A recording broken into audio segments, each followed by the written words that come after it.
আমরা ক্ষমতায় গেলে এই বাকিটুকু বাস্তবায়ন করব। সহজ হিসাব।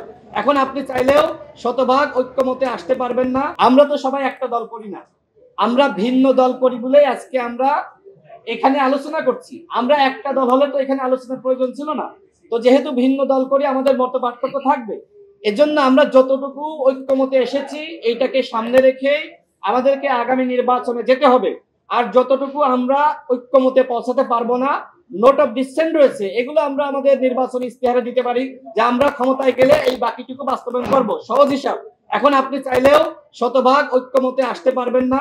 এবং ওই যে আমরা ঐক্যমতে এসেছি, ওর মধ্যে আসলে জুলাই সনদের ভিত্তিতে নির্বাচনে যাওয়ার ব্যাপারটি রয়েছে, এটা কোনো কঠিন বিষয় না। আরেকটি প্রশ্ন আছে যে আসলে জুলাই সনদ আসলে পুরোপুরি এই মুহূর্তে বাস্তবায়ন করা সম্ভবপর কিনা। দেখেন, আসলে এটি সম্ভবপর নয়। যেগুলো এই সরকার অধ্যাদেশের মাধ্যমে বাস্তবায়ন করতে পারবে, ইতিমধ্যে অনেক কিছু বাস্তবায়িত হয়ে গেছে এবং যেটা আইন উপদেষ্টা আমাদেরকে জানিয়েছে।